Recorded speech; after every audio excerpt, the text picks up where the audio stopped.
जय जय श्री राम। वचन कर्म मन मोर गति, भजन करई निय काम।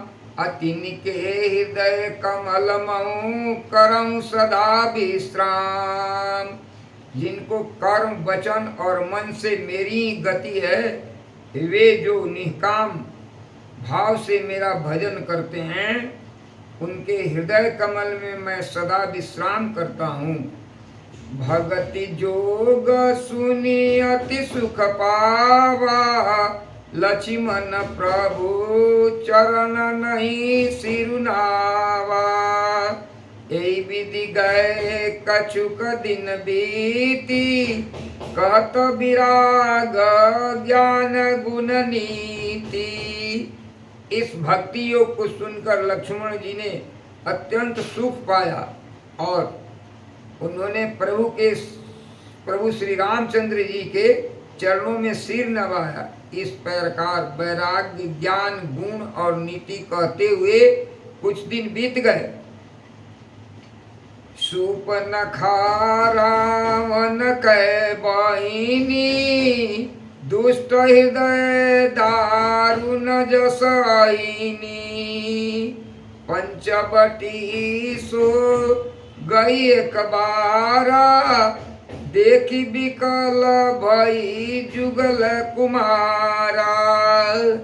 सुपर्णखा नाम के रावण की एक बहन थी, जो नागिन के समान भयानक और दुष्ट हृदय की। वह एक बार पंचवटी में गई और दोनों राजकुमारों को देखकर विकल हो गई।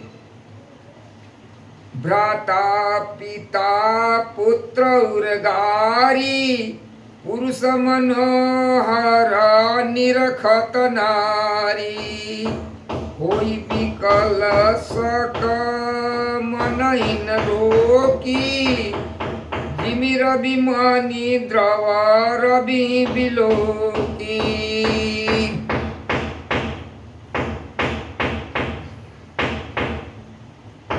काकभूषुंडी जी कहते हैं कि हे गरुड़ जी, सुपर्णखा जैसी राक्षसी, धर्म ज्ञान शून्य कामांध स्त्री, मनोहर पुरुष को देखकर, चाहे वह भाई हो, पिता हो, पुत्र ही हो, विकल हो जाती है और मन को नहीं रोक सकती। जैसे सूर्यकांत मणि सूर्य को देखकर द्रवित हो जाती है, अर्थात ज्वाला से पिघल जाती है। रुचिर रूप धारी प्रभु पहि जाई, बोली बचन बहुत मुस्काई।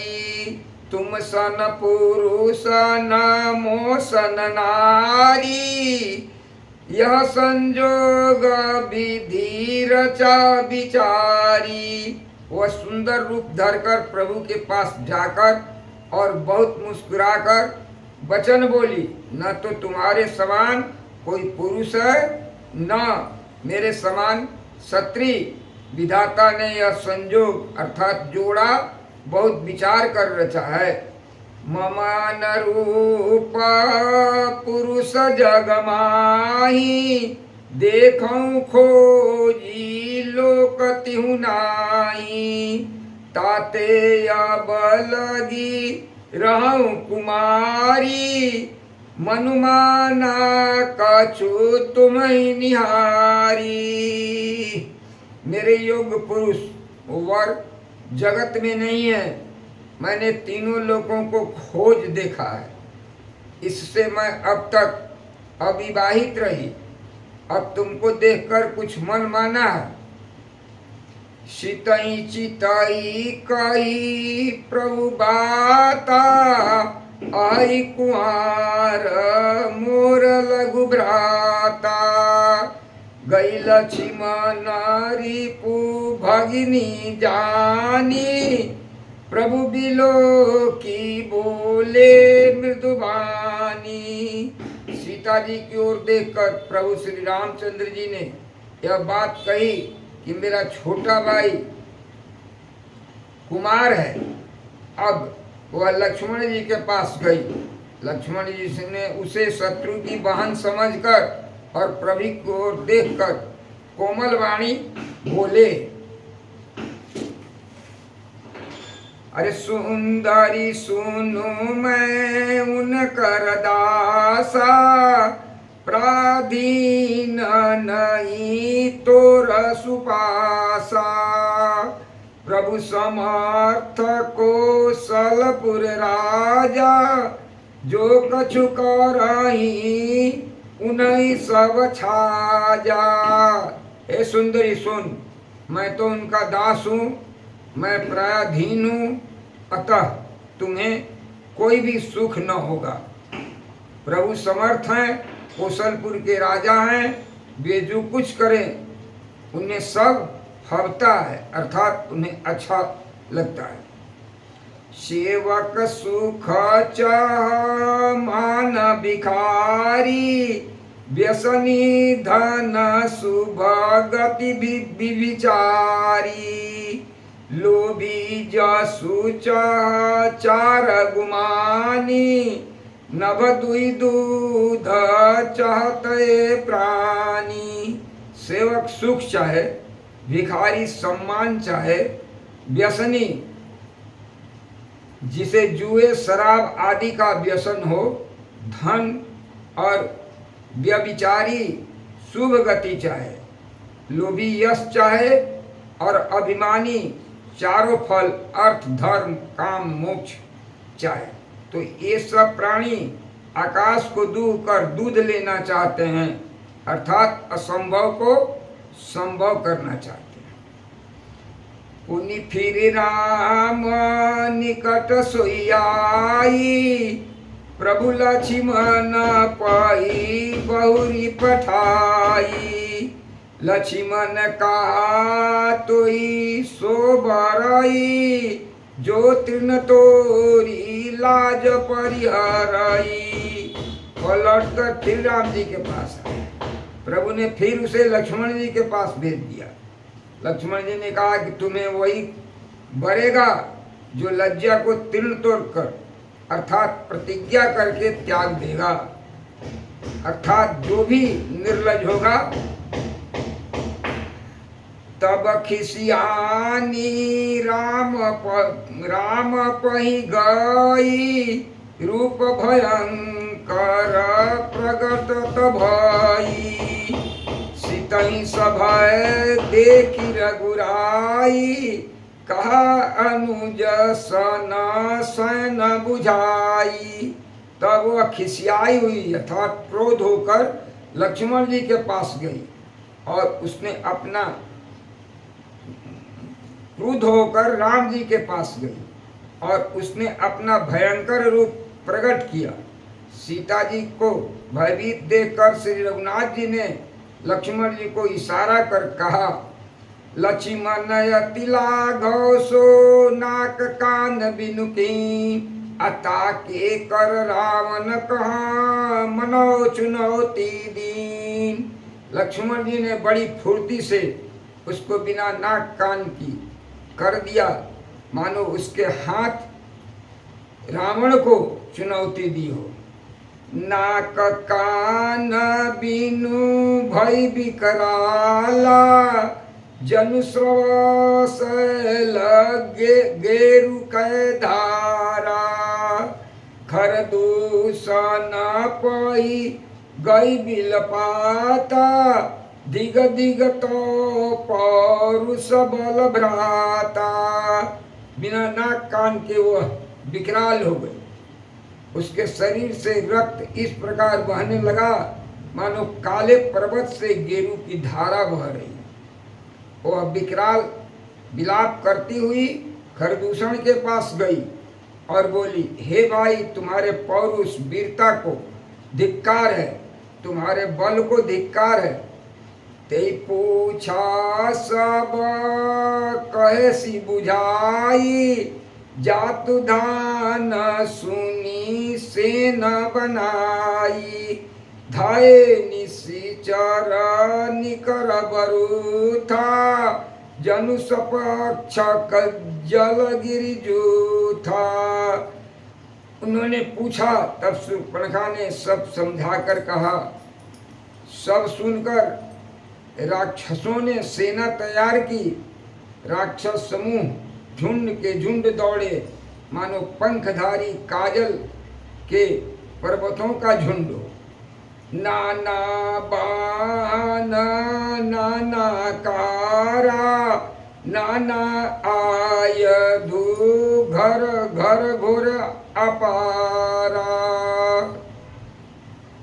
सुपन खाया गे कर लेनी, अशुभ रूप श्रुति नासाहिनी।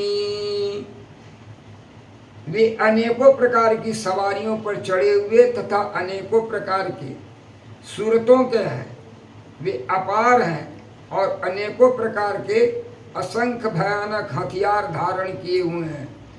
उन्होंने नाक कान कटी हुई अमंगलकारिणी सुपनखा को आगे कर लिया। असगुनयामित होहि भयकारी, गनहि न मृत्यु विवश सब झारी। गरजहि तर जाहि गगन उड़ाहि, अदेखि कटुक भट अति हरसाहि। अनगिनित भयंकर अपशगुन हो रहे हैं, परंतु मृत्यु के वश होने के कारण वे सब के सब उनको कुछ गिनते नहीं हैं। गरजते हैं, ललकारते हैं और आकाश में उड़ते हैं। सेना देखकर योद्धा लोग बहुत हर्षित होते हैं। कौ कह जियत धरऊं दो भाई, अधरि मारऊं तिये ले उछड़ाई। भूरी पूरी नभ मंडल राहा, राम बिलोकई अनुज सन का। कोई कहता है दोनों भाइयों को जीता पकड़ लो और पकड़ मार डालो, स्त्री को छीन लो। आकाश मंडल धूल से भर गया। तब श्री राम ने लक्ष्मण को बुलाकर उनसे कहा, ले जाना की जाओ गिरी कंदर, आवा निशिचर कटुक भयंकर। रहु सजग सुनी प्रभु के बानी, चले सहित श्री सर धनु पानी। राक्षसों की भयंकर सेना आ गई है। जानकी जी को लेकर तुम पर्वत की कंदरा में चले जाओ, सावधान रहना। प्रभु श्री रामचंद्र जी के वचन सुनकर लक्ष्मण जी हाथ में धनुष बाण लिए सीता जी सहित चले। देखी राम रिपुदल चलियावा, बिहसी कठिन को दंड चढ़ावा। शत्रुओं की सेना समीप चली आई है। यह देखकर श्री रामचंद्र ने हंसकर कठिन धनुष को चढ़ाया। को दंड कठिन चढ़ाई, सिर जट जूट बांध सोह क्यों। मकरत शैल पर लरत दामिनी, कोटि सो जुग भुजग ज्यों। कटिकिमी निसंग विशाल भुजग, चाप विसख सुधारी कै। अचितवत मनहु मृगराज, प्रभु गजराज घटा निहारी के। कठिन धनुष चढ़ाकर सिर पर जटा का मुकुट बांधते हुए प्रभु कैसे सुशोभित हो रहे हैं, जैसे मकरतमणि पन्ने के पर्वत पर करोड़ों बिजुलियों से दो सांप लड़ रहे हों। कमर में तरकस कसकर, विशाल भुजाओं में धनुष लेकर और बाण सुधार कर प्रभु श्री रामचंद्र जी राक्षसों की ओर देख रहे हैं। मानो मतवाले हाथियों के समूह को आता देखकर सिंह उनकी ओर ताक रहा हो। आई गए बगमेल धरऊं धरऊं धावत सुबट, यथा बिलोकय केल बाल रवि घेरत धनुज। पकड़ो पकड़ो पुकारते हुए राक्षस योद्धा बगमेल होकर बड़ी तेजी से दौड़ते हुए आए और उन्होंने श्री राम जी को चारों ओर से घेर लिया, जैसे बाल सूर्य उदयकालीन सूर्य को अकेला देखकर मंदेह नामक दैत्य घेर लेते हैं। श्री राम जय जय